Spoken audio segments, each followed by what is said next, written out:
Here's the history of MDMA.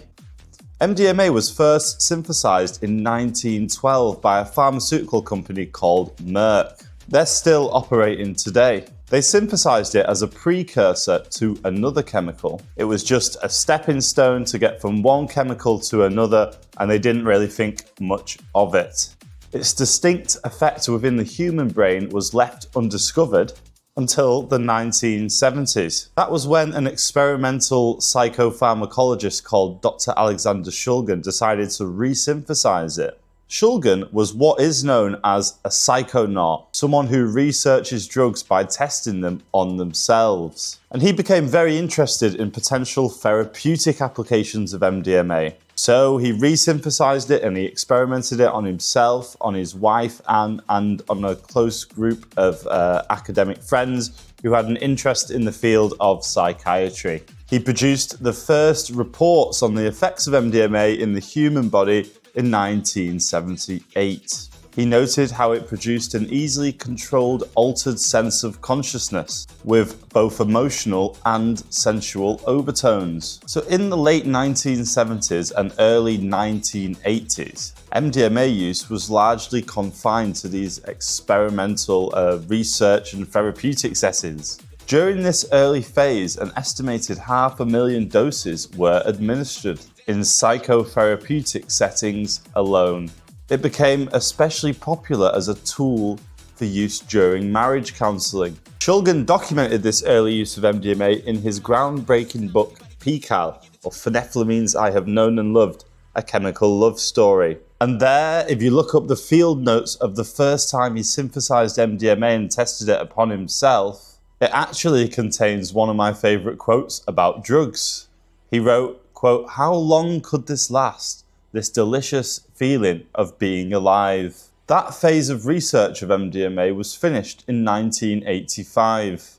That's when it was made a Schedule I drug in the US. That went on to become a global prohibition, which ended the research phase of MDMA for that period of time. And that was the beginning of the drug's journey onto the dance floors.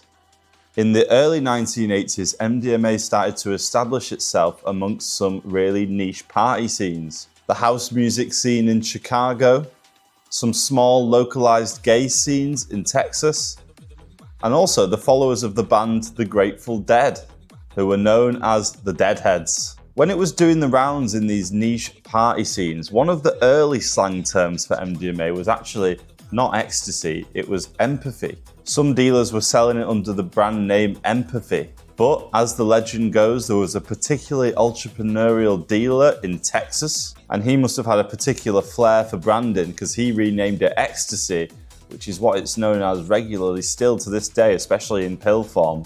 MDMA then made it across the pond into European scenes, like the acid house scene in the UK, which was kicking off in London and Manchester.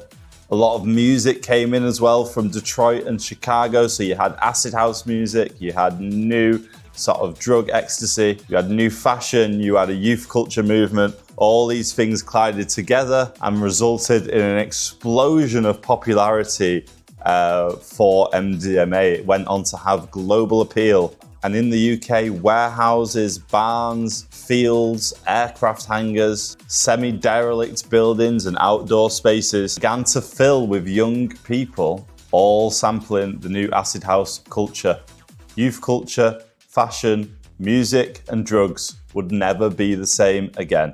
The connection between electronic music, MDMA, free parties, later club culture and festivals had been cemented forever. And no amount of negative media portrayals or heavy-handed police tactics or sniffer dogs is ever going to change that. This new dance music culture was under threat. In the UK, there was a determined effort to suppress it that came from both the mainstream media, the government of the time, but also lobbying from the alcohol industry. They were worried because people that take MDMA tend to drink less alcohol. In 1994, the government passed the notorious Criminal Justice and Public Order Act, and that was designed to kill off this new culture. And that ended up resulting in the rise of clubbing culture. Clubs were allowed to open much longer hours, and a lot of clubs introduced DJs and sort of lighting as we know it now. Even the alcohol industry tried to adopt to it by bringing in drinks that they thought were more palatable to people on MDMA, and they were known as Alka-Pops, like Bacardi Breezers, WKDs. They're still available now. In the end, Dr. Shulgin, who'd kind of caused all this, became known as the godfather of ecstasy. But he did not like that tag. He thought that taking ecstasy just to go out dancing with your mates was kind of like a frivolous waste of the drug's therapeutic potential. And we should be using it in psychiatry, which is starting to happen more now. As you can see, more and more research is looking into how MDMA can be used to treat things like PTSD. He believed that this was a really important drug to use to help people with their mental health. Sometimes you have to disrupt something to see how it should work. Sometimes you'll come across something that is disrupted, and these may be tools to reconstruct what has been disrupted for pathological or traumatic reasons. I don't know. But you can go into the direction of trying to repair, help, be a therapist, interact with others. This is noble. This is a whole profession unto itself, not mine.